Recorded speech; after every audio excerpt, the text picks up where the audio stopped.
This is the second part about King David and with a more focus on what kind of king he was and what he did. Welcome to Leah's Bible Babbles History. David is somewhat young when he becomes king, only 30 years old, and his reign would last for 40 years.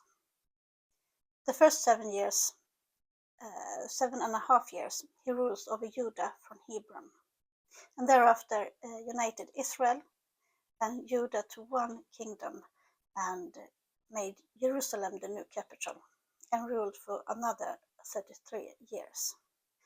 You can read about it in the second book of Samuel, chapter 5, lines 4 to 5.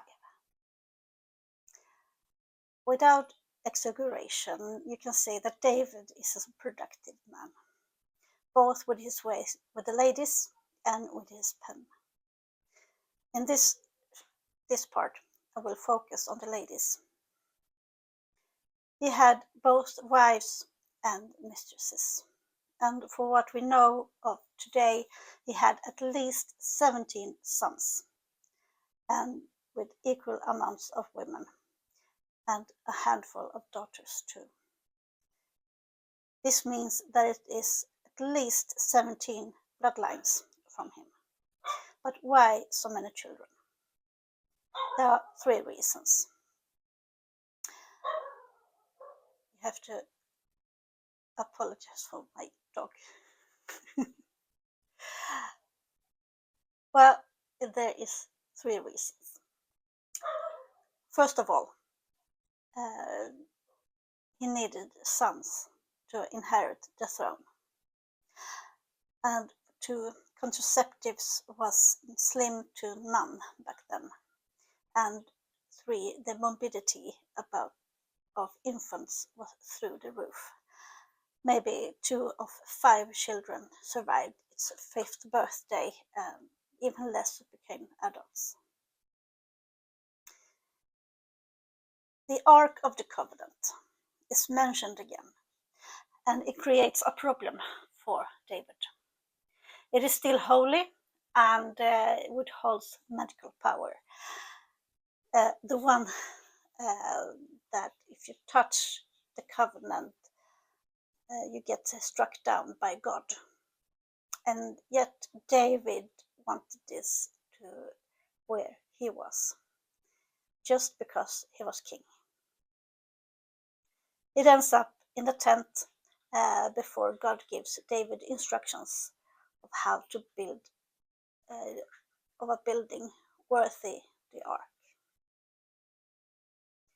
David is depicted as a king that goes first in line of fire, not as a king as sits on a literal throne, but more of a tribe chieftain that dances and makes blood sacrifices. This is it looked down upon, not to mention by his first wife that resent him so much that she refuses to share bed with him, and therefore doesn't bear any children. And you can read about it in the second book of Psalm, chapter 6, and lines 16 and 23. The chapters that follows in the second book of Psalm is a depiction of what kind of ruler David was. And to put it mildly, and with today's terms, he's a royal a-hole. It all starts with his affair with Bathsheba. You know, the woman he sees bathing on a rooftop, falls in love with her and sends after her, and more or less rapes her. I know there is a lot of people, teachers and preachers out there, that focus on her and blame her for what is happening, while it is really the other way around, and the Bible doesn't shy away from the king's actions and why he did what he did. Well, Bathsheba gets pregnant, and she loses her husband and forced more or less to live with David.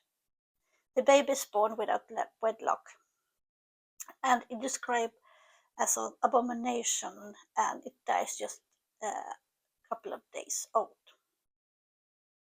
My theory is that the baby may have been given birth too soon and wasn't fully developed, but who knows. Anyway, David marries her and she will give birth to Solomon. And here is the significance of all the rest of the Bible is made from. This is the bloodline that will be important all the way to the birth of Jesus, almost 1,000 years later.